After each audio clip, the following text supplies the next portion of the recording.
Sehari ada yang gak makan, gak punya pekerjaan, ada yang tidak sekolah, ada yang jadi maling terpaksa, ada yang jadi pelacur terpaksa. Mereka ini punya hak semua dalam negara ini, bos. Lalu ada orang yang kayanya sampai ampun-ampunan kayanya gitu. Dan dia bisa hidup seenaknya gitu. Kan tidak adil, bos. Negara ini kan kita buat untuk kita semua. Itu yang saya selalu bilang, perlu revolusi. Kemerdekaan itu tidak bisa diukur dengan hanya sekedar upacara. Kemerdekaan itu secara hakikat ada dalam alinea keempat Undang-Undang Dasar. Kesejahteraan, kemakmuran rakyat. Yang terjadi adalah negara tumbuh dari pajak rakyat, hidup dari pajak rakyat. Sumber daya alam dikeruk oleh segelintir orang menggunakan kekuasaan pemerintahan, lalu mengeruk dan masuk ke APBN cuma 7-8%, masuk ke kantong mereka ribuan triliun. Kan lihat aja kemarin di Kalimantan, di Papua udah bergejolak. Di mana-mana orang sudah teriak. Nah sebetulnya kita nggak boleh lihat itu sebagai ancaman. Kita lihat itu sebagai sebuah bentuk reaksi atas ketidakadilan. Kenapa ya pemerintah selalu menganggap bahwa kritik itu adalah ancaman terhadap disintegritas? Karena mereka memelihara kejahatan di dalam. Kalau presiden mau dalam 1 tahun Indonesia maju, bro. Masalahnya bang, barrier yang memisahkan antara elit dengan grassroots ini terlalu menekan ke bawah karena kabinetnya terlalu gemuk. Karena itu saya bilang tadi, civil society harus bangun supaya kalau dia bikin begini terus masukin ke tong sampah orang-orang itu. Problemnya apa, bro? Integritas. Naruh Tuhan dalam hati dikit aja. Lalu dia ngerti tentang dosa itu apa, culas itu apa, ngerti tentang amanah itu apa. Lalu dia ngerti bahwa akhlak itu mulia. Dia jalan di situ aja.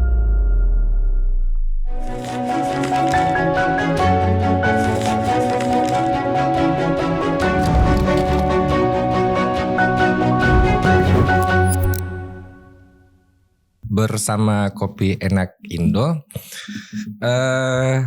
kali ini Studio Cimas itu kedatangan salah satu kritikus paling bagus di pemerintahan kali ini, senior saya di Himpunan Mahasiswa Islam. Dan selamat datang Bang Syukur Mandar. Ya, terima kasih.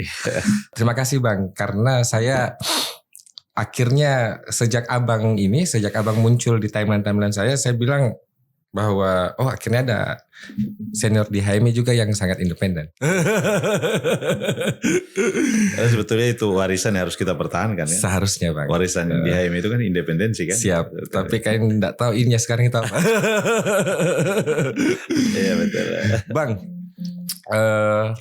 abang kan kritis dengan pemerintahan hari ini. Saya mau merespon sebenarnya bagaimana pandangan abang tentang gambaran rencana pemerintah dari pidato presiden kemarin yang tentang nota keuangan APBN 2027. Apa yang abang bisa lihat dari situ dan kira-kira kemana arahnya bang? Sebetulnya kalau kita lihat naskah pidato secara umum banyak hal yang disoroti ya. Tetapi ada beberapa pengamat mengatakan disayangkan itu tidak disentuh soal guru ya. Kemudian tenaga kesehatan yang sekarang ini mendasar sekali. P3K khususnya ya. Tetapi kalau kita potret secara menyeluruh belum terlihat sesuatu yang luar biasa ya. Karena progress reportnya itu masih pada hal-hal yang sifatnya laporan biasa gitu. Yang kita perlukan kan terobosan ya. Bagaimana kebijakan yang progresif diambil oleh presiden dalam situasi ekonomi kita yang sedang tidak baik-baik saja nih. Kebijakan progresif itu harus dilakukan presiden karena itu bisa menarik tingkat kepercayaan publik. Pidato-pidato sebagian besar justru menjadi olok-olokan di media sosial ya. Karena termasuk soal kupas bawang yang 700 itu. Sebetulnya kan kalau menurut keterangan istana salah kutip ya.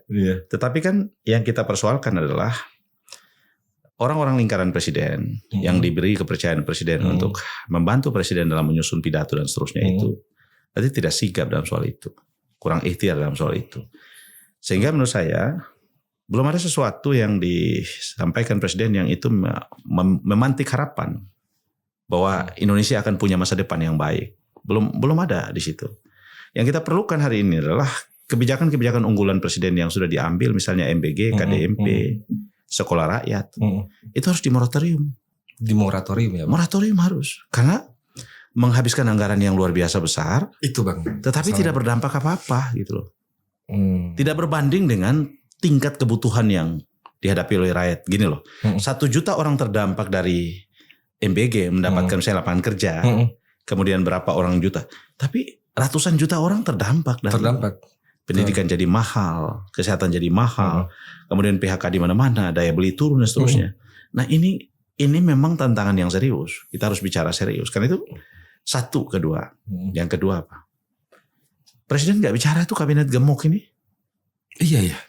Kabinet gemuk ini kabinet nggak ada guna. Malah menambah cenderungnya. Ya itu yang saya katakan. Rakyat pasti tidak akan percaya karena Indonesia itu sudah 81 tahun merdeka. Kalau dibanding dengan Singapura, dibanding dengan negara-negara tetangga kita harusnya malu. 68% loh menurut data Bank Dunia itu kemiskinan Indonesia loh. Itu artinya ada 190 juta orang yang miskin. 190 juta orang yang miskin. Yang miskin itu loh.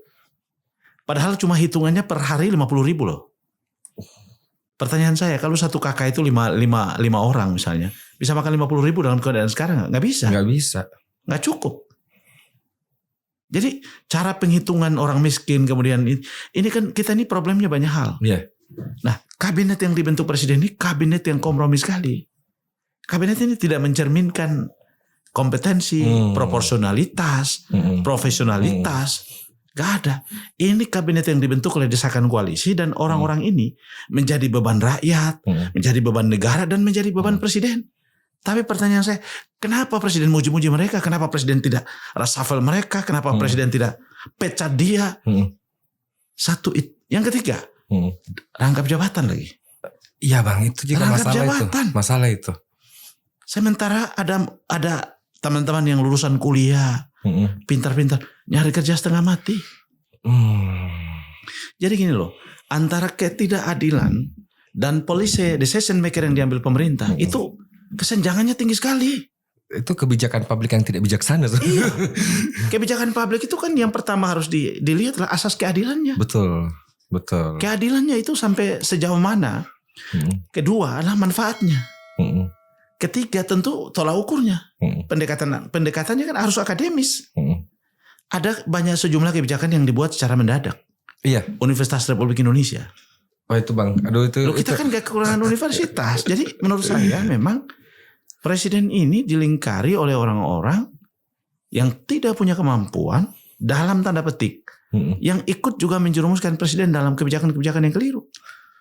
Saya highlight bang, dengan menjerumuskan, maksud saya ini kan seolah bahwa presiden ini dia menempatkan rasa ketakutannya terhadap perpecahan koalisi politik lebih tinggi daripada substansi masalah gitu. Mana lebih penting? Pecahnya bangsa daripada pecah koalisi? Seharusnya orang normal sih menjawab pecahnya bangsa ya, karena di level ini kan sudah tidak berbicara pemilu lagi, ini berbicara efisiensi program kan gitu. Dan sekarang ancaman kita adalah disintegrasi. Kan lihat Aceh kemarin. Bukan hanya Aceh bang yang kibarkan itu. Papua di juga Kalimantan, di Papua udah bergejolak. Betul. Di mana-mana orang sudah teriak. Nah sebetulnya kita nggak boleh lihat itu sebagai ancaman. Kita lihat itu sebagai sebuah bentuk reaksi atas ketidakadilan. Betul. Kan gini loh. Pasal 1 ayat 1 Undang-Undang Dasar itu, dia bicara tentang Negara Kesatuan Republik Indonesia. Negara Kesatuan Republik Indonesia, betul. Apa yang dimaksud dengan kesatuan? Kenapa ditempatkan dalam pasal 1 ayat 1? Ya, menarik ini bang, karena ada perbedaan tafsir ini. Iya. Militer melihat ini beda dengan sipil. Loh, pendekatannya beda. Apa yang dimaksud dengan kesatuan? Kesatuan dalam perspektif yang normal, orang anggap itu menyatu. Tapi dalam perspektif kemerdekaan, kesatuan itu lahir dari keikhlasan orang bergotong royong menyumbangkan kemerdekaan. Penyerahan kedaulatan kan? Penyerahan kedaulatan. Betul. Gotong royong. Betul. Suku bangsa. Betul. Ada yang Sulawesi, yang Maluku, yang Sumatera, yang Jawa segala macam loh. Ada tokoh agama, tokoh ulama segala macam. Semua ini bondong-bondong nyerahin kemerdekaan, nyerahin asetnya, Kedaulatan. nyerahin segala macam.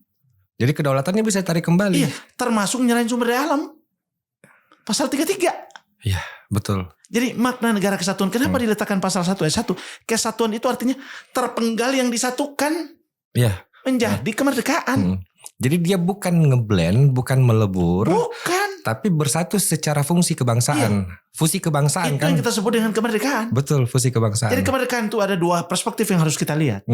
Pada perspektif yang satu direbut dengan tumpah darah. Betul. Ketika capai kesepakatan, ini masih ada kelompok, masih ada golongan. Ada kesultanan, ada kerajaan, ada suku bangsa, ada jongjong dan segala macam. Ada statement Sultan Tidore kalau nggak salah itu tentang pemerintahan ini. Sampai statement Sultan ya. Artinya mereka sadar betul bahwa mereka punya sumbangsi terhadap kemerdekaan. Tidak pernah dihitung. Dan kemudian tidak sekedar tidak dihitung, lebih dari itu. Mereka tidak merasakan apa itu nikmatnya kemerdekaan. Maka saya selalu mengatakan, kemerdekaan itu tidak bisa diukur dengan hanya sekedar upacara. Dan kemerdekaan itu tidak bisa diterjemahkan dengan upacara. Kemerdekaan itu secara hakikat di dalam kebangsaan kita itu ada dalam alinea keempat Undang-Undang Dasar. Dan kemudian diterjemahkan dalam pasal 33 dan pasal keempat. Alinea keempat Undang-Undang Dasar bicara sederhana kok, kesejahteraan, kemakmuran rakyat. Betul. Itu tujuan kemerdekaan. Betul. Lalu kemudian untuk memakmurkan rakyat, kita pakailah pasal 33 Undang-Undang Dasar. Dalam prinsip pasal 33 itu negara harus tumbuh di situ, kemerdekaan harus tumbuh di situ. Yang terjadi adalah apa? Negara tumbuh dari pajak rakyat, hidup dari pajak rakyat. Kelangsungan negara dibiayai oleh pajak rakyat. Sumber daya alam dikeruk oleh segelintir orang menggunakan jabatan pemerintahan, menggunakan kekuasaan pemerintahan, menggunakan wewenang pemerintahan, pemberian izin dan seterusnya, lalu mengeruk dan masuk ke APBN cuma 7-8%, masuk ke kantong mereka ribuan triliun. Lalu kemudian kita diperas pajak, itu jadi masalah. Bisa bayangkan itu. Ini menarik Bang, karena saya kan di APBN tahun 2026 itu saya sempat bikin satu perhitungan Bang. Ternyata kan kita ini adalah negara yang sangat bergantung dari pajak. Betul. APBN. Jadi struktur APBN kita itu 84% pajak. Betul, 84. 84% pajak, dari 84% itu sekitar 40 something itu dari pajak penghasilan.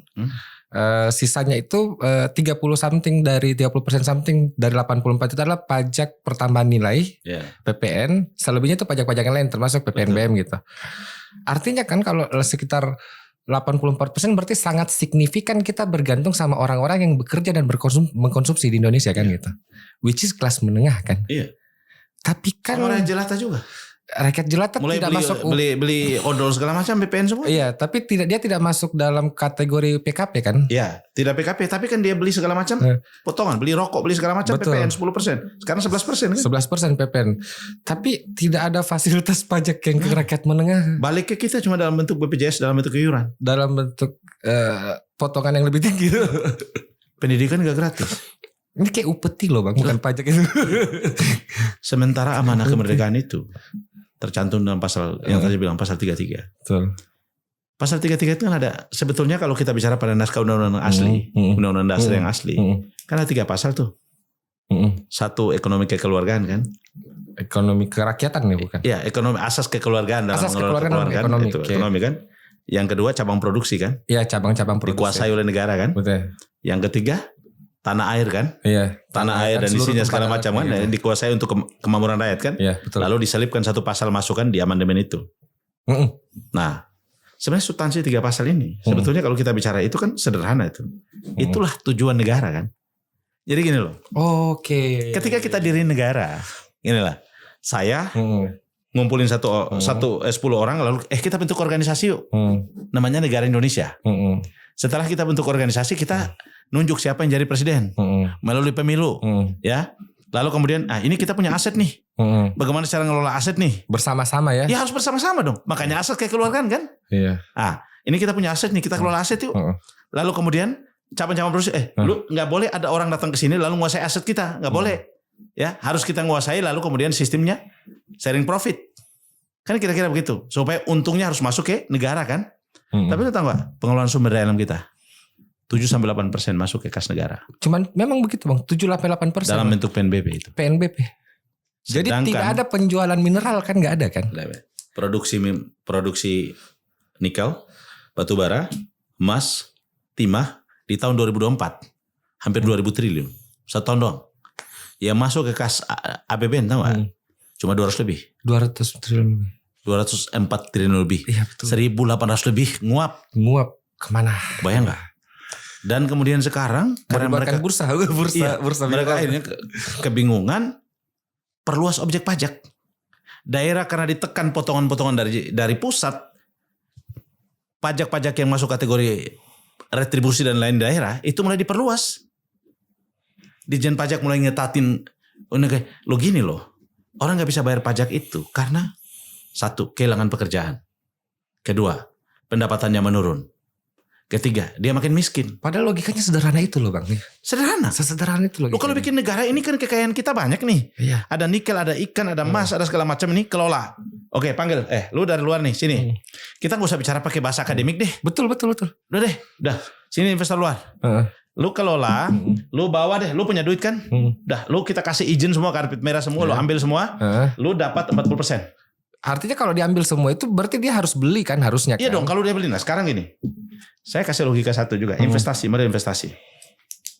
Ada satu kawasan IUP misalnya luasnya 1.000.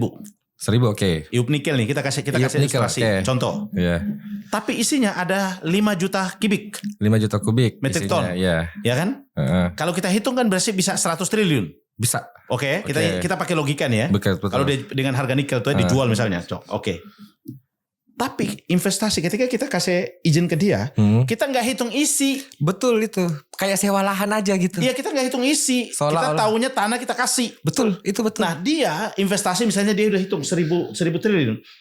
Kalau dia beli dengan cuma 10 triliun, dia berani.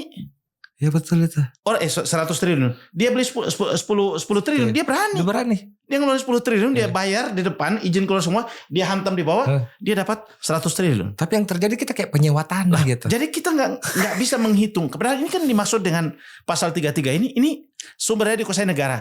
Artinya bahwa bukan cuma menghitung memberi izin, tetapi isi daripada potensi nikel, timah, emas semua itu harus dihitung. Ini Menteri SDM harus punya data sih sebenarnya.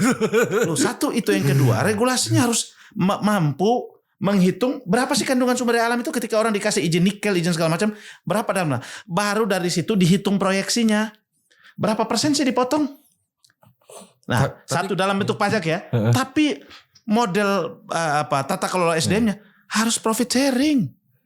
Iya betul, itu profit sharing. Harus dong. Dan tidak boleh di atas dan nggak boleh. Rata-rata dia ambil 60% loh. Rata-rata 80% loh. 80% loh dia ambil. Untuk pemilik ya. Harusnya begitu kan. Iya. Tapi kan investor ambil segitu. Pemilik rakyat Indonesia dapat berapa?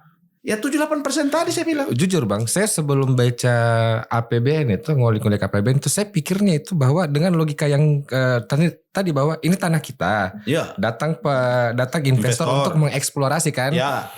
Di pikiran saya bahwa investor ini atau perusahaan ini membantu menggalikan pemerintah. Bro tahu nggak?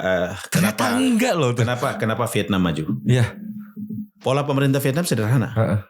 Panggil investor. Gue punya SDM ini. Iya, betul. Atau lu bangun pabrik di sini. Begitu investor bilang confirm, oke, gue bangun pabrik. Ini tanahnya. Ini izinnya. Nggak ada pungli. Nggak ada pejabat yang meras. Dah, ini gue pastiin lo investor. Dia bangun pabrik. Betul. Lu bangun cuma 40 tahun ya. Selebihnya jadi milik negara. Betul. Tapi udah untung perusahaannya. Udah untung perusahaan. Dan semua orang akhirnya lomba-lomba investasi di situ. Di kita, begitu baru masuk nongol muka, pejabat A minta jatah sekian, pejabat bawah minta sekian, Adinda papa minta saham gitu ya. Belum lagi, suap menyuapnya. Betul. Belum lagi perizinannya ya, urusan bawah mejanya. Jadi negara ini sebenarnya jujur ya, kalau mau dikelola nggak susah. Asal orang jujur mau kelola negara ini, nggak susah. Menurut saya nggak susah kok. Seolah bahwa memang jadi seperti bahwa pejabat-pejabat ini cuma berganti dan mengaminkan sistem yang bribery ini. Bener. Bro tahu nggak? Setiap pemilu kita ganti presiden, ganti menteri, ganti DPR, dan mereka ini bergelimang harta, menambah harta kekayaannya. Iya lagi. Yang tidak berganti apa bro? Penderitaan rakyat. LHKPN naik semua. Iya, LHKPN naik semua. Penderitaan rakyat itu nggak pernah berganti, bos. Iya. Kebayang nggak itu? Itu saya. Dan rakyat Indonesia itu cuma jadi profesinya cuma dua. Satu, tukang coblos. Dua, tukang bayar pajak. Dan ini adalah harusnya dia menjadi subjek, tapi dia menjadi objek yang dieksploitasi selama ini. Iya. Dengan cara apa? Pemilu manipulatif.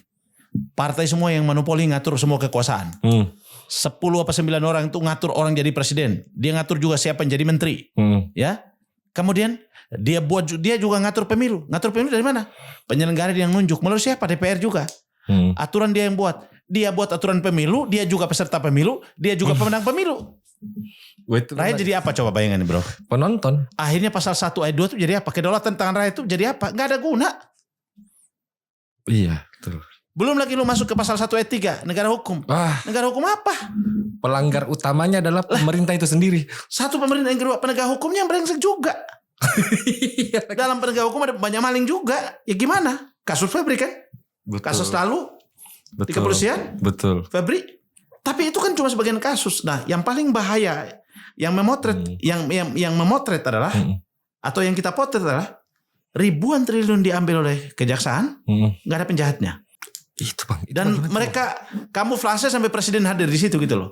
Kan kita sayangkan kenapa presiden hadir di situ kalau kemudian legitimasi ya. Iya, mereka mau legitimasi supaya presiden legitimasi.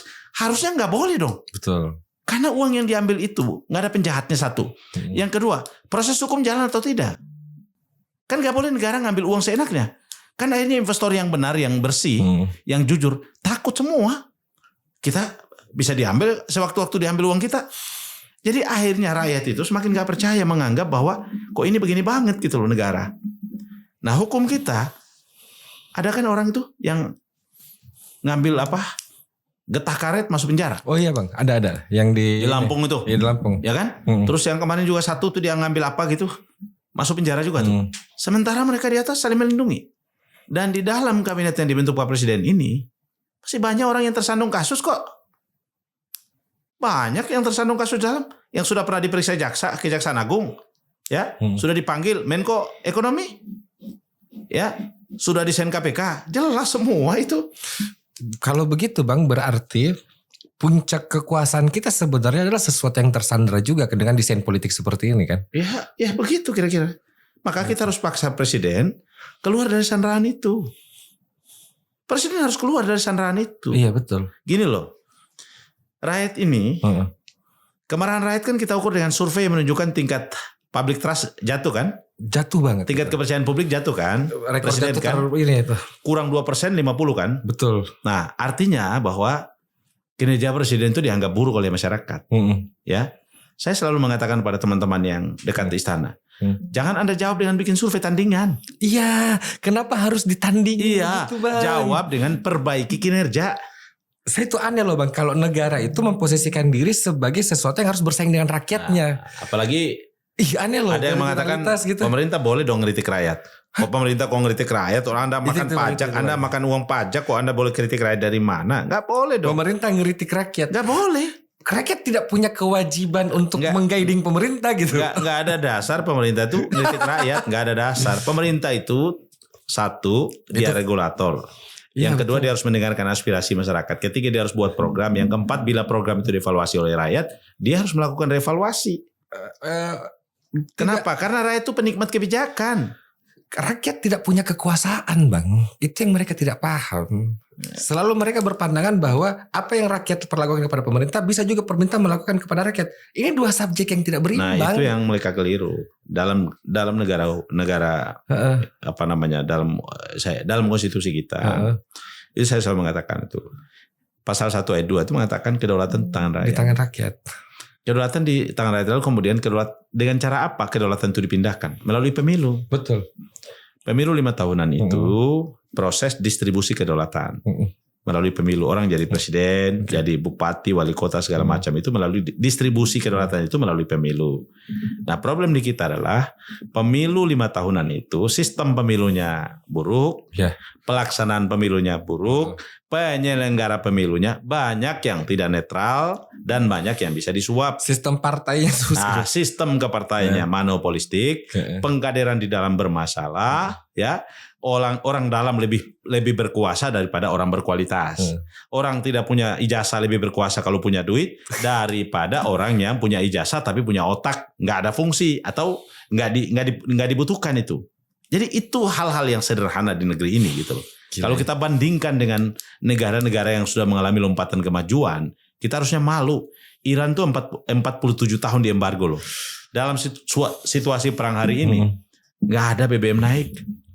Gak ada kesehatan naik, dia kesehatannya gratis, pendidikannya gratis, semua itu gratis gitu loh. Bicara Iran Bang, Iran itu punya standar yang bagus untuk legislatif. Semua orang bisa masuk legislatif dengan satu syarat bahwa kau S2. Iya, memang syarat dia semua S2. Kita Tapi dia nggak ada partai. Kita menyerahkan nasib regulasi kita sama Orang yang nggak punya ijazah. ijazah C. 580 Paket itu C. 580 anggota DPR sekarang ini hampir 60% loh. Paket C. Dan ijazah Kejar sama. paket C. Hmm. Dan itulah yang membuat undang-undang. Lu tahu nggak kenapa itu bro? Karena suara dibeli di pemilu. Itu bang.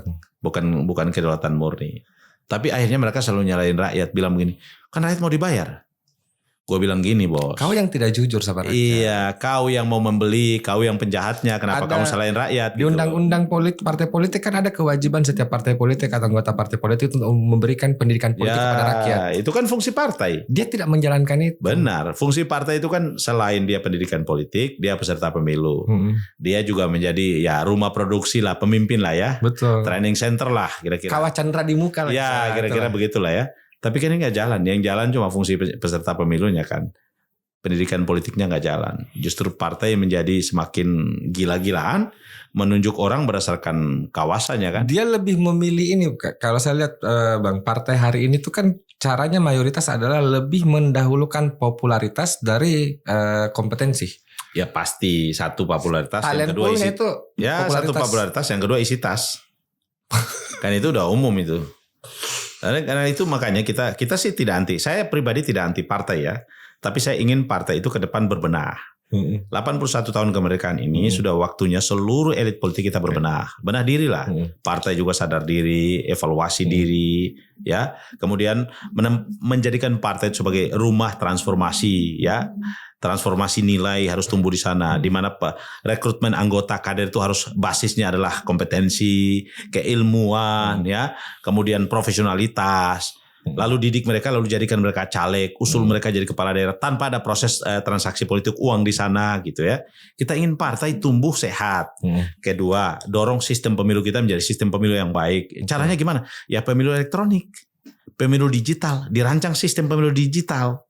Kita nggak perlu lagi KPU kabupaten, provinsi, kabupaten, kota sampai tingkat kecamatan. Buat apa? Pemilu digital ya bang? Iya harus pemilu digital, pemilu elektronik, sistemnya dibangun gitu loh. Bangun sistem menggunakan digital. Sekarang sudah era digital. Tapi kan tidak ada tender kertas lagi dong. Itu problemnya. Pemilu digital udah nggak ada lagi itu penyelenggara pemilu segala macam itu kan. Paling penyelenggara pemilu kita bikin semacam gini. Kalau ini bayangan saya ya, pemilu digital, penyelenggara pemilu itu hanya di tingkat pusat, ya. Kemudian infrastruktur teknologinya disiapkan semua sampai ke tingkat desa. Bisa kan sekarang kan itu kan sekarang juga internet masuk desa kan, program Komdij yang sampai 6 triliun lebih itu, sampai berapa itu yang ada tersangka korupsi yang Komdij pernah ditangkap itu kan internet masuk desa kan problemnya. Iya. Dan saya kira kalau pemerintah mau sederhana kok ngerancang sistemnya, dan itu bisa digunakan puluhan tahun pemilunya ya. Dan tidak curang loh, banyak pemilu digital di dunia sudah dilakukan kok elektronik. Jadi hasilnya begitu ya begitu hasilnya. Ya, kita bikin sistem atau desain model pemilu yang betul-betul bisa menutupi segala celah kecurangan kan. Iya dong, akuntabel dong. Akuntabel. Yang jujur benar-benar terjadi, bukan di judul gitu loh. Betul. Kalau pemilu kita kan jurdil cuma judul. Judulnya pemilu adalah jurdil kan. Tapi pelaksananya kan bukan jurdil kan, manipulatif kan. kan itu yang saya bilang ini. Jadi kita semua hal tuh kayak apa ya, bodoh-bodohin rakyat gitu. Dan saya kira sekarang nggak bukan waktu lagi bodoh-bodohin rakyat. Rakyat sudah ngerti kok. Rakyat kita udah pintar sekarang karena dunia digital ini, dunia medsos ini mendistribusi informasi secara merata. Jadi rakyat ini udah mulai sadar, bangun dari tidurnya itu bahwa dia ini bukan lagi tukang coblos, bukan tukang bayar pajak saja gitu. Bayangin aja kita ini tukang bayar pajak dituntut untuk kewajiban pajaknya kita penuhi. Anda kemanapun dikejar tuh sama wajib pajak itu. Ada giseling lah keuangannya. Tapi mereka pengguna pajak, siapa yang ngejar mereka? Itu bang, masalahnya di situ. Kan yang paling penting itu bukan cuma wajib pajak perannya kan, tapi pengguna pajak juga harus bertanggung jawab kan? Kan pengguna pajak, Anda gunakan pajak untuk apa segala macam itu kan itu yang dipersoalkan sama masyarakat kan?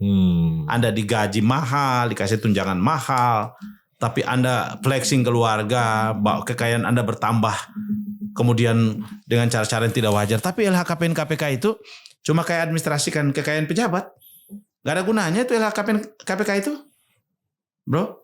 Kenapa? Saya bilang, gini loh. Betul. Ini harus lihat asal muasal kenapa ada LHKPN KPK. Iya. Ya. Ketika KPK didirikan pertama, yang dituju pertama adalah tindakan preventif. Preventif kan? Preventif Ya, kan? preventive action. Okay. Preventive action. Okay. Kan itu pertama asal muasal KPK itu tujuannya. Oke. Bagaimana mencegah korupsi dulu, baru kemudian memberantas.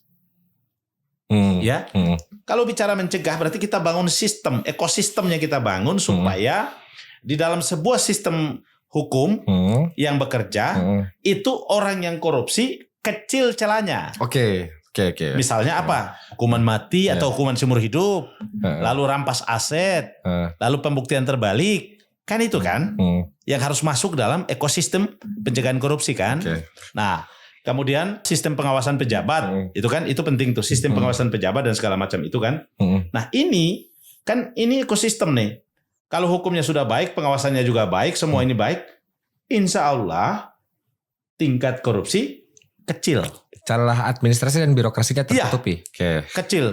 Hukumannya kemudian asetnya diampas, kemudian tadi saya bilang tadi pembuktian terbalik. Nah, dari sinilah masuk yang ide namanya LHKPN. LHKPN itu kan mitigasi sebetulnya. Betul. Mitigasi orang yang jadi pejabat tiba-tiba kekayaannya bertambah secara tidak wajar. Itulah gunanya LHKPN. Yang terjadi hari ini adalah kekayaan pejabat bertambah tapi KPK cuma administrasikan. Kan KPK harus ngecek lu jadi menteri ini, kenapa kekayaan lu bertambah jadi dari semula lu lapor cuma 2 miliar kok melompat jadi 40 miliar. Ini lu dapat 38 miliar dari mana? Usaha pribadi tulisan di situ. Nah, usaha pribadi pejabat nggak boleh berbisnis. Banyakkan pejabat kita dari bisnis. Iya, makanya saya bilang pejabat rata-rata di Indonesia itu 80% berbisnis. Berbisnisnya modusnya apa? Satu, dia pakai kekuasaannya, nunjuk keluarganya, bikin perusahaan, ya, nunjuk anaknya, bikin perusahaan, join dengan investornya. Kedua, bikin perusahaan tapi nitip temannya, ya. Yang ketiga, dia kasih izin tapi nitip saham. Itu kan modus-modus kejahatan di pejabat. Yang keempat, dia kayak ini. Ya, yang keempat, dia terlibat langsung. Menyambungkan bukan bakar kasus. Jadi itu sebetulnya. Nah itu yang terjadi. Nah sehingga dalam asas clean governance, good governance, pemerintahan yang baik, pemerintahan yang bersih, itu dalam undang-undang KKN juga diatur tuh. Kolusi korupsi nepotisme itu nggak boleh pejabat berbisnis. Betul. Ya kan? Konflik of interest. Iya, konflik of interest kan. Tapi kan Indonesia kan dia juga pengusaha, dia juga pejabat. Dia pejabat, dia juga pengusaha. Jadi dia regulator, dia juga pemain. Sama di politik juga begitu. Pemain dia ngatur undang-undang pemilu, dia yang punya partai, dia peserta, dia juga menang pemilu. Nah di bisnis sama juga. Dia juga ngatur regulasi, dia juga pengusahanya, dan dia juga ngatur investornya. Jadi rakyat gigit jari di dalam dan di luar semua. Itu negara kita, bos. Jadi saya bayangkan bang, kan ada Kolosium Roma dengan megah kan, bertarunglah di situ. Rakyat di mana? Di luar.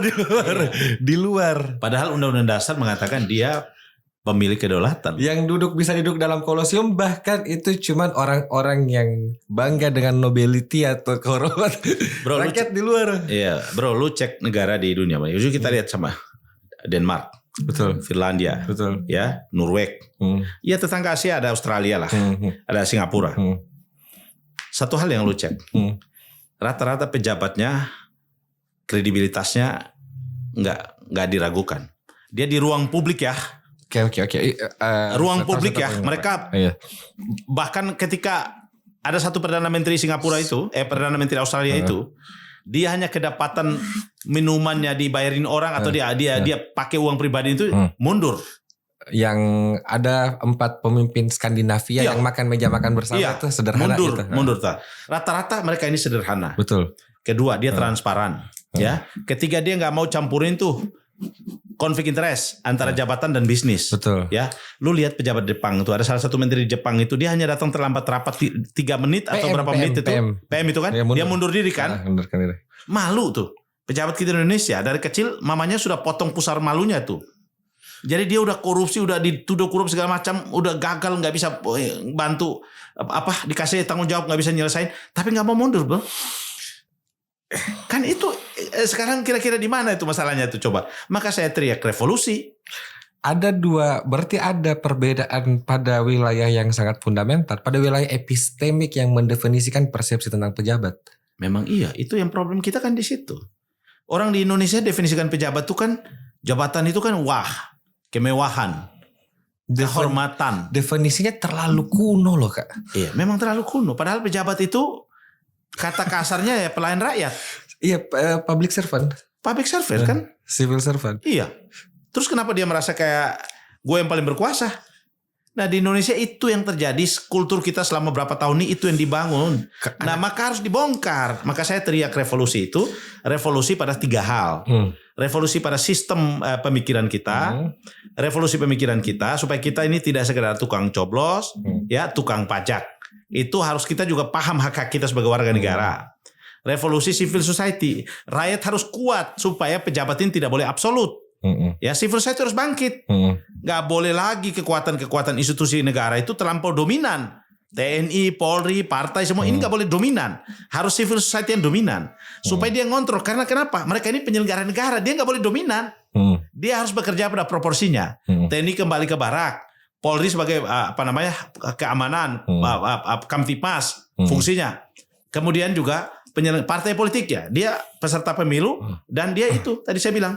Dia distribusi pemimpin yang dilatih dengan baik.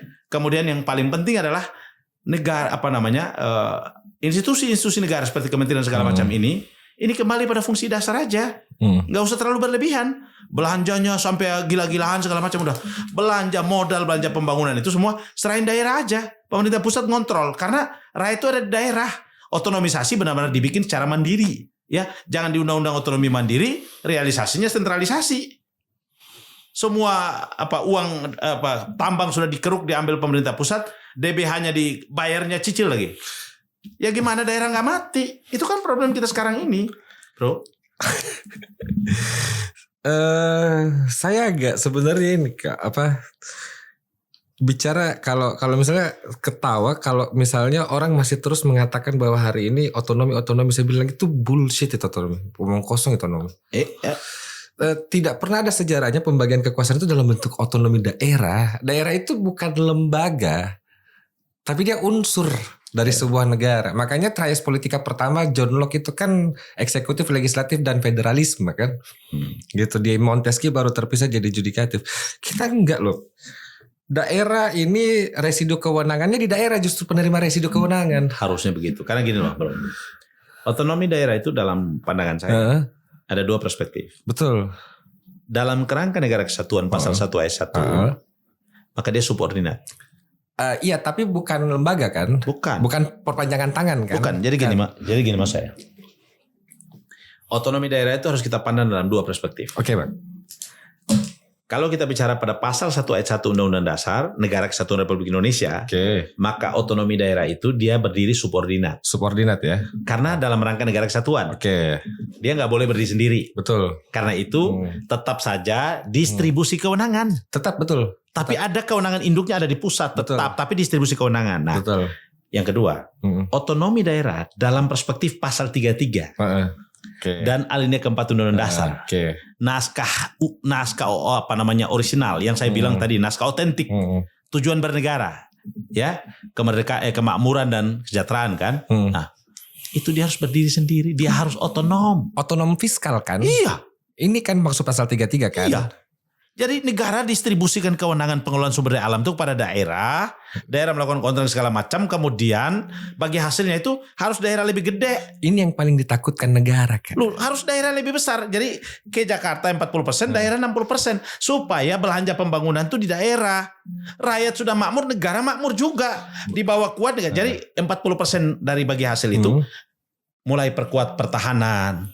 Ya, jaga harmonisasi keberagaman dan lain-lain. Itu yang dijaga. Kita kan trickle down effect. Iya, harus gitu. Kan gitu bro, kira-kira. Bayangkan Maluku Utara itu penghasil apa, tapi dia daerah termiskin. Maluku Utara, Papua, jangan begitu Papua bro. Apa kurangnya Freeport segala macam di sana, tambang mereka segala macam. Kalau di riset termiskin paling banyak kan di sana. Ada Sulawesi, lu lihat Sulawesi Tengah, Sulawesi Tenggara. Nikelnya kurang apa itu. Tapi ya begitu. Jadi ini harus di-reset kembali ya. Kalau saya sih bicara revolusi sistem. Revolusi sistemik ya. Ya, revolusi sistemik itu agenda saya sebagai presiden gerakan oposisi. Kita bicara pada 3 hal itu. Revolusi pemikiran, revolusi civil society, revolusi sistemik. Jadi, gerakan oposisi Kak, apa tadi? Gerakan oposisi kita. Count me in, saya ikut. Ya, harus dong. Yang muda-muda harus ikut ini karena gini, kita mau gini loh. Kita kan nggak mungkin kita kritik pemerintah terus kita nggak mau dialog. Ya kita kritik kan kita harus dialog. Betul. Dialog perbaiki. Kecuali memang nggak mau, ya rakyat harus paksa kan. Kalau rakyat sudah paksa kan beda cerita tuh. Iya kan bro? Betul. Nah itu yang kita nggak mau. Kita mau supaya pemerintah dialogis. Dan saya kira Presiden Prabowo harus mulai membuka diri ya. Bahwa turunnya tingkat kepercayaan publik pada Presiden itu dijawab dengan perbaikan kinerja. Karena itu saran saya ya, 1, reshuffle kabinet, perampingan. Bukan sekedar reshuffle aja, tapi perampingan efisiensi. Dari 100 lebih menteri itu ya cukup jadi 20-25 orang kayak menteri cukup. Dan gak usah ada wakil menteri. Gak usah ada Menko. Gak usah. Menteri aja. Langsung ke presiden aja. Ya Menko 1-2 cukup lah. Gak usah sampai 8 Menko kalau gak salah itu. Ngapain itu? Buang-buang duit aja tuh. Ya toh? Terus rangkap jabatan lagi kan. Gak usah ada wakil menteri. Gak ada guna juga kok itu. Nah kita berharap presiden merespon ini. Ya betul. Presiden merespon dan usana. Yang ketiga paling penting, presiden jangan membiarkan koalisi ini menguasai kabinet. Di dalam sistem presidensial itu tidak dikenal sistem koalisi. Makanya saya heran Kak. Tidak dikenal sistem koalisi. Presiden itu kuat berdasarkan basisnya adalah kekuatan rakyat. Karena dia dipilih oleh rakyat. Betul. Presidensial itu begitu. Nah, memang tidak mengenal oposisi, makanya alasan partai kan selalu bilang, kami kan dalam sistem presidensial partai politik nggak boleh beroposisi. Saya bilang sama mereka, benar. Tapi juga nggak mengenal koalisi. Nggak mengenal koalisi. Tapi dalam sistem demokrasi dia memerlukan oposisi. Parlementer ya. Ya, dalam sistem negara demokrasi memerlukan oposisi. Oposisi itu ya civil society. Karena kita harus ngawasi negara. Kalau nggak kita awasi, negara bisa absolut. Nah, itu yang tidak dimengerti oleh banyak orang. Makanya saya heran, kenapa presiden di negara presidensil seperti Indonesia malah sibuk memikirkan koalisi legislatif. Memang. Kenapa kalian tidak deklarasikan aja sistemnya sebagai parlementer Amerika gitu? Itu. Gak peduli betul. dia. Iya, mau senat mau tapi senat juga nggak mau tahu. Nggak mau tahu. DPR juga nggak mau tahu. Kalau dia naikin pajak senaknya dibabat. Betul. Jadi kalau dia mau bikin bikin kabinet, dia mau bikin badan lembaga nggak boleh juga. Ada satu kemarin itu waktu kenaikan tarif pajak di Amerika yang negosiasinya Prabowo dengan Amerika, terus tiba-tiba dibatalkan sama Nen Solomon. Nen Solomon Mahkamah Agung kan? Iya, Mahkamah Agung. Di situ saya lihat bilang fungsi judisial sebenarnya adalah membatasi ini. Iya. Kan itu yang dimaksud negara hukum. Betul. Dalam sistem negara hukum tidak ada satu perangkat dan piranti kekuasaan itu bekerja di luar batas hukum. Kita negara lobby kayaknya. Iya. Negara hukum itu termasuk kekuasaan presiden harus dibatasi. Kekuasaan presiden tidak boleh meluas. Menarik. Ya, kekuasaan presiden itu harus dibatasi. Misalnya gini. Dalam sistem negara hukum orang selalu mengatakan begini, kekuasaan presiden itu dia melekat pada sistem presidensial. Benar. Tetapi dalam sistem presiden, kekuasaan presiden itu harus dibatasi. Dengan cara apa? Hak prerogatif presiden itu tidak boleh digunakan berdasarkan selera dan keinginan presiden. Nggak boleh. Hak prerogatif itu dia harus tumbuh di ruang hukum.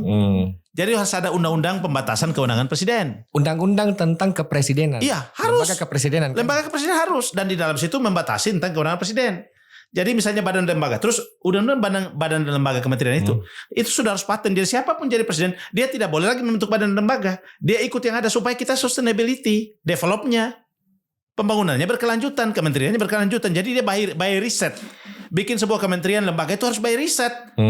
Jadi nggak boleh seenaknya. Oh saya rubah ini nomenklatur gabung atas dasar kesepakatan elit. Nggak boleh. Kalau begitu terus negara tambah hancur. Wangsit Kak. Ya, tambah hancur lah gitu. Yang itu menjadi apa kalau negara kayak gitu terus bro? Saya nggak expect loh seorang di menteri itu atas dasar apa? Kayaknya presiden punya wangsit. Nah saya berharap presiden mau mendengarkan suara-suara kritis dari luar. Karena itu saya selalu mengatakan kalau presiden tetap bersikuku dengan cara dia mengelola ini, rakyat bisa marah loh. Dan kalau rakyat marah itu pasti fatal. Bang, undang-undang kepresidenan ini kan sebenarnya adalah isu yang sudah saya bicarakan juga dengan beberapa narasumber. Dan karena ini adalah keniscayaan pada Rechtsstaat atau negara hukum kan. Semua lembaga setingkat presiden sudah ada undang-undangnya kecuali presiden. Ya. Kenapa belum ada sampai hari ini? pernah dulu katanya menurut teman-teman DPR pernah diajukan tapi tidak. Saya tidak pernah menghitung draft rancangan undang-undang. Ya menurut saya DPR kita kalau dia bikin undang-undang berdasarkan kepentingan ya. Misalnya, mari kita ukur supaya publik ini tercerahkan. Ketika Presiden menginginkan revisi Undang-Undang BUMN melahirkan dana tara, dalam hitungan minggu jadi.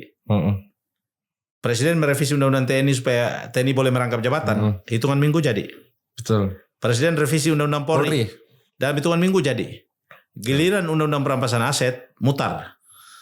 KUHP mutar. Sampai banyak undang-undang mutar. Sampai Pokoknya yang meninggal. berkaitan dengan kepentingan publik, negara, masa depan negara itu pasti mutar. Yang tidak ada uangnya secara langsung. Ya, mutar. Tidak ada cukongnya. Itu pasti mutar. Itu pasti mutar tuh. Undang-undang adat, pidana adat. Iya pasti mutar. Nggak ada yang biayai kan? Betul. Undang-undang cagar alam. Kalau itu kan sudah rahasia umum kan? Jadi saya bilang begini, politisi Indonesia itu ada satu slogannya. Semua beres di bawah meja, yang di atas meja cuma janji. Saya punya ini, Kak. Saya baca satu artikel yang bunyinya mengatakan bahwa semakin banyak regulasi diproduksi, artinya semakin banyak kepentingan yang harus disembunyikan. Emang iya. Semakin banyak regulasi yang kayak gitu. Selain itu, semakin banyak regulasi yang diproduksi, semakin banyak kekacauan yang diproduksi. Produksi, betul. Ya. Karena itu pasti benturan. Memang itu teorinya. Gini loh. Sistemnya ngaco, sistemnya buruk. Pemimpinnya kuat dan baik, dirubah nih. Betul. Betul itu betul. Sistemnya baik, pemimpinnya buruk, hancur. Betul. Yang kita butuhkan hari ini adalah pemimpinnya baik, sistemnya memperbaiki sistem ini. Masalahnya adalah cara berpikir DPR itu menganggap bahwa kuantitas jumlah undang-undang yang diproduksi sebagai capaian. Saya bilang wah kacau ini. Undang-undang kan tidak memberi sumbangsi pada kesejahteraan kemakmuran. Tapi kan dia laporkan ke seolah bahwa itu adalah prestasi. Kami sudah membuat berapa undang-undang up. Ya karena dia merasa fungsi legislasi di situ. Padahal kan sebetulnya tidak beririsan dengan kepentingan rakyat secara langsung. Fungsi legislasi tidak boleh dipakai tiap hari. Yang dipakai tiap hari adalah fungsi anggaran, fungsi pengawasan. Benar. Ini kok DPR jadi terbalik. Kalau 60% kejar paket C, sudahlah. Sudahlah. Kita malumi lah kira-kira begitulah. Saya bilang kok DPR justru menyampingkan 3 fungsi yang lain gitu. Good. Agak aneh ini. Ya, agree lah itu. Saya setuju lah. Di mana Prof Jimli di situ? Memang kita harus banyak. Makanya saya diskusi dengan Prof Jimli, Prof Mahfud semua diskusi. Intinya kita memerlukan perbaikan secara sistemik. Perlu perbaikan secara sistemik. Anda bisa bayangin aja DPD sebuah lembaga yang menghabiskan anggaran per tahun triliunan, nggak ada gunanya itu. Belum lagi kita punya komisioner banyak sekali, tapi rekomendatif semua, mulai dari Ombudsman, KPAI, Komnas HAM, Kompolnas segala macam. Itu semua rekomendatif. Nah, ya buat apa habis-habisin duit semua itu? Saya baca tesis terakhirnya Prof Jimli. Prof Jimli malah mengusulkan KPU sebagai cabang kekuasaan kelima. Cabang kekuasaan baru. Saya bilang bukan, sebenarnya itu yang jadi kekuasaan baru. Harusnya yang jadi cabang kekuasaan baru adalah lembaga negara yang menjalankan fungsi compliance. Itu cerita compliance. Compliance ini adalah yang mengawasi penerapan hukumnya sebuah lembaga negara. Ya. Bayangkan hari ini kita kacau. Sebenarnya kalau dalam konstitusi. Compliance itu kalau konsisten itu sudah diciptakan. Misalnya gini, saya beri contoh. Dengan sendirinya kan? Iya, kalau dalam sistem peradilan itu undang-undang kekuasaan kehakiman itu sebetulnya dalam konstitusi itu sudah diatur. Betul. Ada 3 pilar peradilan yang ada pilar kekuatan kehakiman yang sudah dibangun oleh undang-undang dasar, konstruksi oleh undang-undang dasar. Satu namanya Komisi Yudisial. Betul. Satu namanya Mahkamah Agung. Satu namanya Mahkamah Konstitusi. Nah, harusnya Komisi Yudisial ini memproduksi hakim, produksi hakim dari sini. Dari Komisi Yudisial harus independen. Tapi yang terjadi adalah Komisi Yudisial nambah hakim agung yang produksi hakim sendiri, dan sekarang udah yang lebih aneh lagi, hakim agung yang mengangkat hakim sendiri. Kan itu lucu. Kan sama dengan DPR yang buat undang-undang pemilu, dia peserta pemilu dan dia pemenang pemilu. Sama itu. Partai kan? Sama jadinya gitu loh. Nah, hakim konstitusi ada dari unsur partai. Hakim agung ada dari unsur partai. Ya kan kacau semua kalau begini. Artinya kita nggak jujur bicara. Jadi rakyat semakin nggak percaya dengan situasi ini.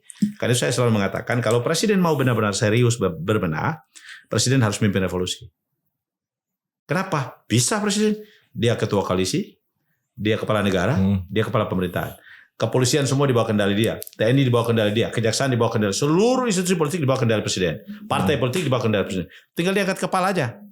Partai politik, TNI, Polri, saya mau revolusi. Saya mau perbaikan sistem. Saya mau Indonesia maju, saya mau rakyat makmur, saya tidak mau rakyat menderita. Tidak hanya dalam pidato tentu saja ya. Tidak hanya cuap-cuap saja, tidak hanya omong-omong ya. Kalau dia mau lakukan itu, saya punya keyakinan Indonesia pasti maju. Supaya revolusinya tidak diterjemahkan dalam pendekatan yang berdarah-darah. Nggak usah rakyat ngamuk-ngamuk dulu. Nggak usah rakyat keluar dari rumah masing-masing. Nggak usah. Presiden aja. Saya mau lakukan. Jadi gini loh. Kita robah mindset revolusi. Selama ini kan kalau kita bicara pada perspektif sejarah, revolusi kan selalu berdarah-darah. Selalu benturan. Benturan kan. Orang selalu bicara begitu. Betul. Ya kita ciptakan sejarah dong. Revolusi lahir dari kemauan elit dan tekanan publik. Iya. Jadi dia bertemu di tengah, lalu kompromi, ada revolusi gitu loh. Betul. Itu yang saya mau tawarkan. Revolusi yang saya maksudkan adalah desakan arus bawah, desakan rakyat, dan kemauan elit. Dalam hal ini presiden. Kalau berharap elit yang lain kan gak bakal mau tuh. Ya kan? Tapi presiden kan dia mandat rakyat.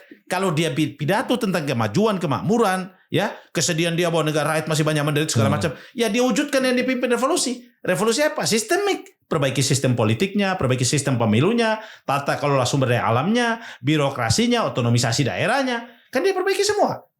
Kalau presiden mau, dalam 1 tahun Indonesia maju, bro. Masalahnya Bang, barrier yang memisahkan antara elit dengan grassroots ini terlalu menekan ke bawah karena kabinetnya terlalu gemuk. Ya, karena itu saya bilang tadi. Beban politiknya terlalu besar. Ya, karena itu saya bilang tadi. Civil society harus bangun. Supaya kalau dia bikin begini terus masukin ke tong sampah orang-orang itu. Simple, bro.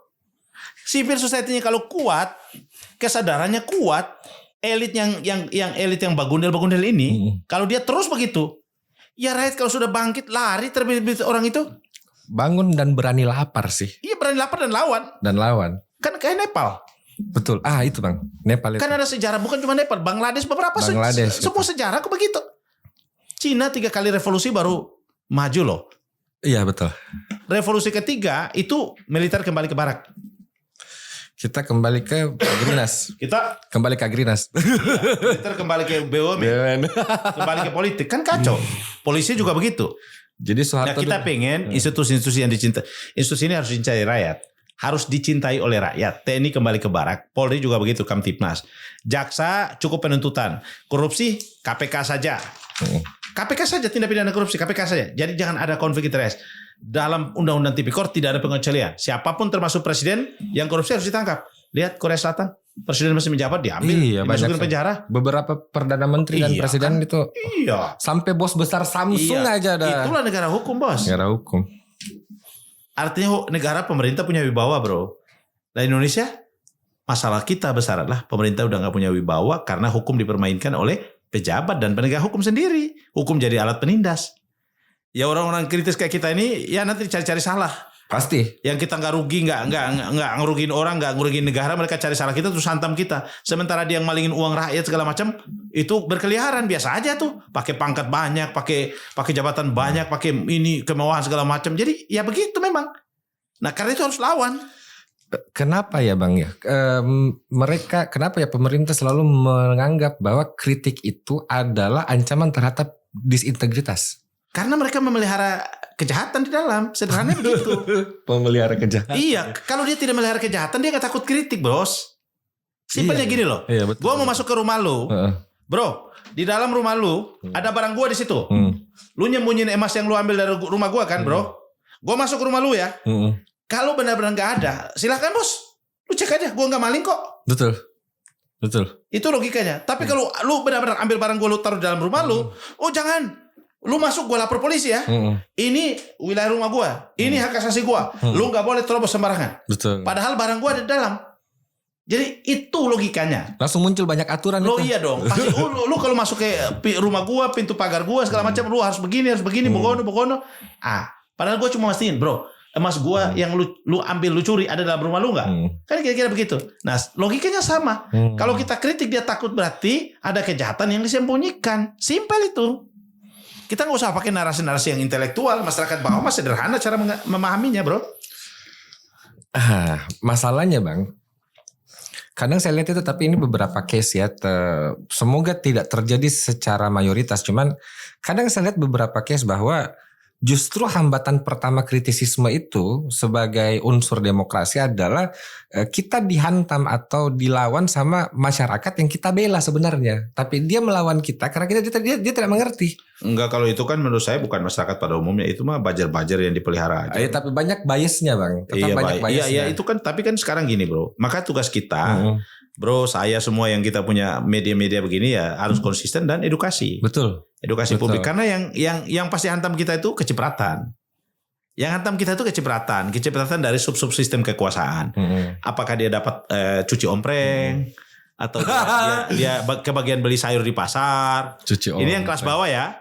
Kalau kelas menengah kan mungkin kebagian titik yayasan, kebagian dapur kan gitu kan.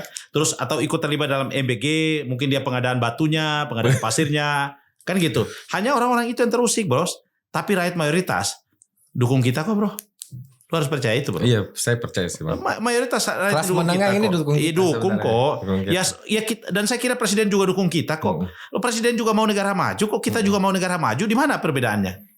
Hanya orang-orang yang mau negara hancur itu yang terus ngipasi presiden untuk terus buat kesalahan.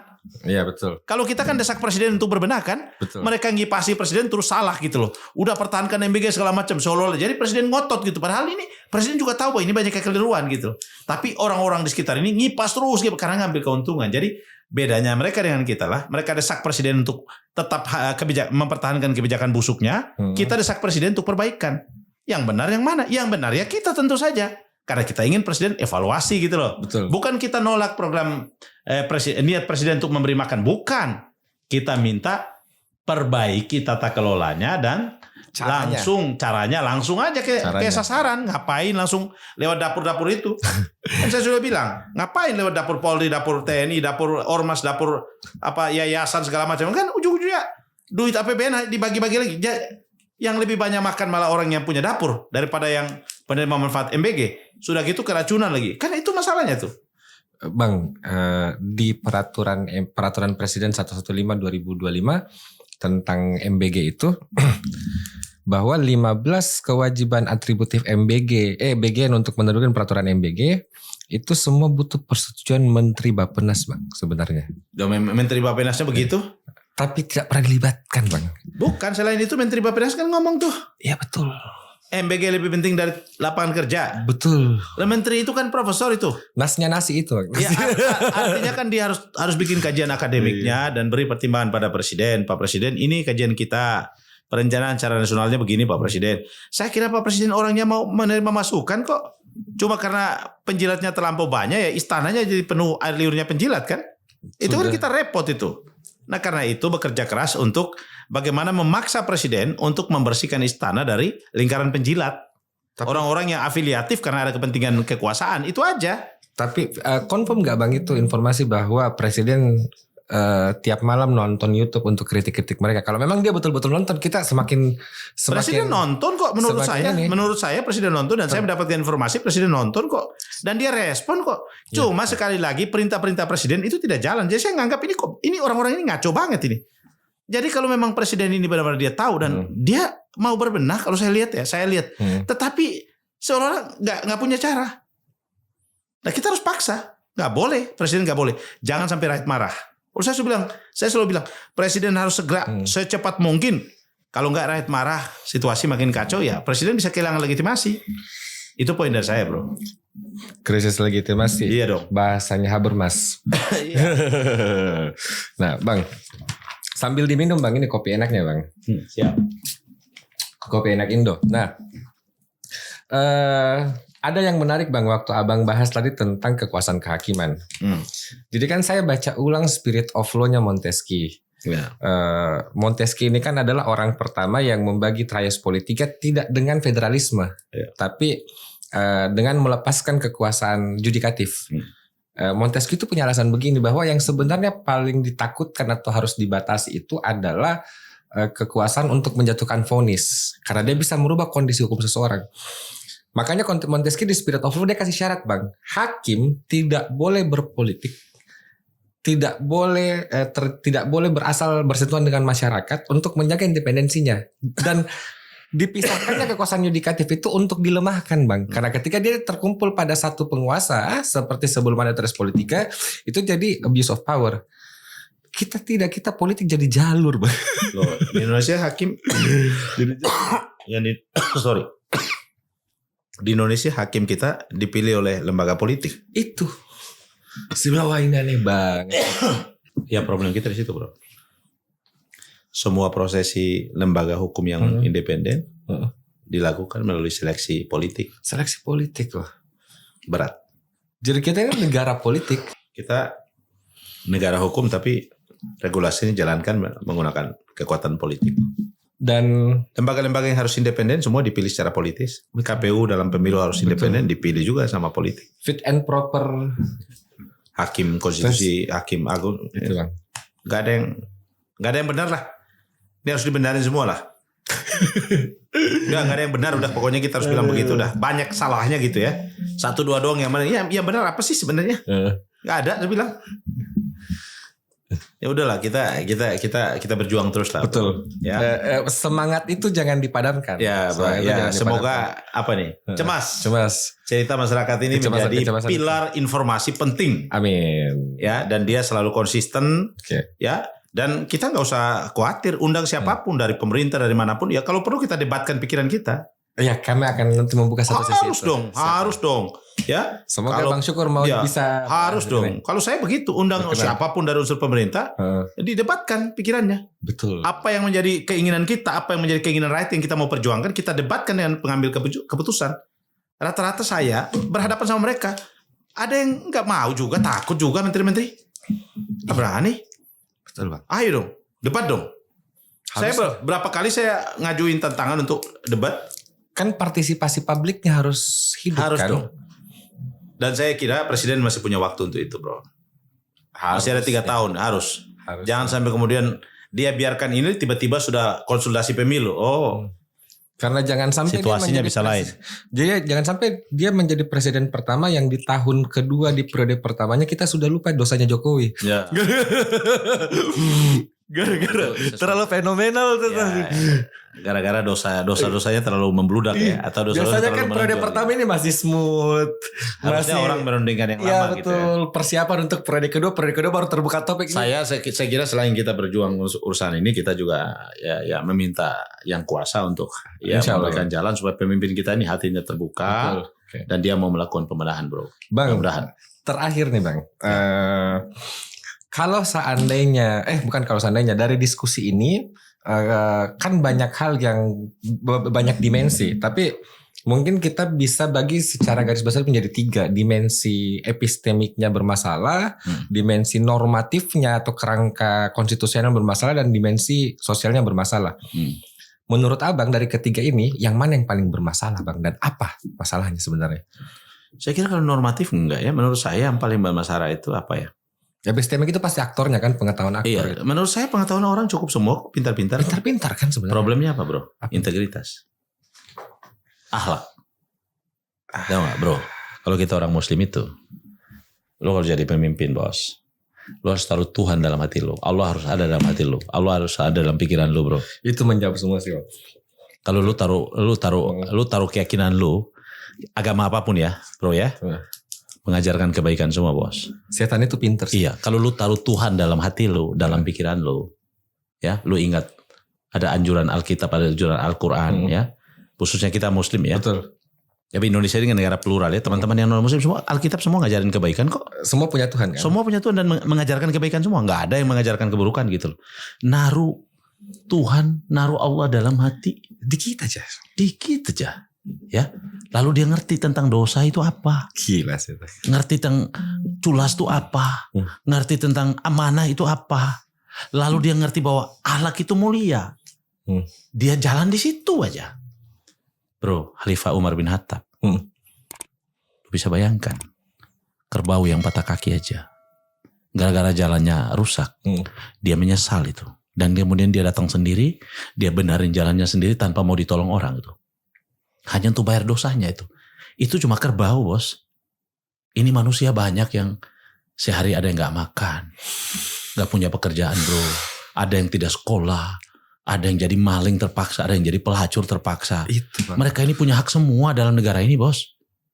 Lalu ada orang yang kayanya sampai ampun-ampunan kayanya gitu loh, Bos.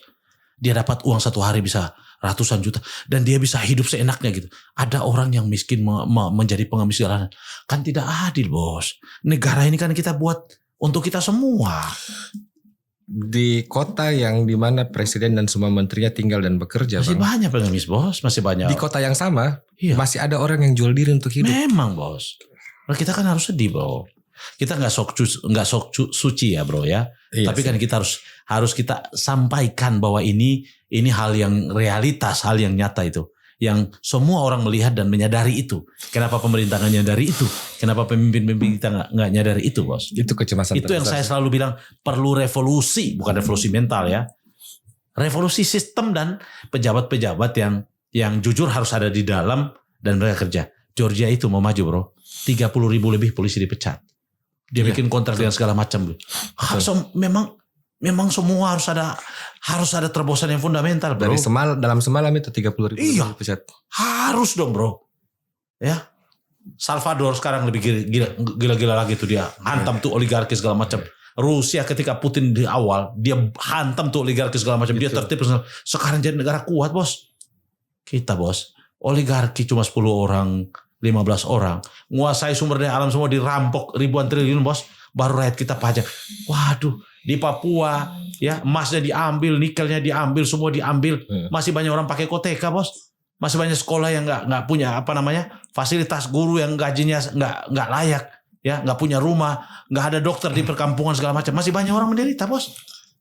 Kita, Bang, oligarki kita berikan label proyek strategis nasional. Ya, Pak, ya sama juga proyek strategis nasional dan hilirisasi. Mereka juga ini mati kok. Maka saya bilang Dana Tara jangan sampai menjadi fasilitas baru bagi mereka juga. Karena dia beli juga obligasi beberapa konglomerat itu kan. Nah, itu harus kita ingatkan Presiden. Jangan Presiden bangga-banggakan Dana Tara ternyata aplikasinya tidak untuk rakyat. Tapi justru membackup pembiayaan pada kelompok konglomerat. Kenapa? Ini sudah keluar dari struktur APBN, Bro. Itu, Bang. Himbara semua keuntungannya yang tadinya masuk ke APBN sekarang udah dibawa keluar masuk ke Dana Tara. Pertanyaan saya, beririsan di mana irisannya yang berhubungan dengan kepentingan rakyat? Purbaya nggak menjalankan fungsi moneternya loh. Ada dong. Di mana itu, Bos? Dia Ini kasir gitu. duit rakyat. Ambil dari Himbara, Bang. Setor keuntungannya kepada Dana Tara. Di mana irisan kepentingan dengan pendidikan, kesehatan segala macam itu loh? Nggak ada, tetap ada anggaran sendiri. Ada. Tetap aja ambil dari pajak juga kan? Terus kita banggain apa, Bro?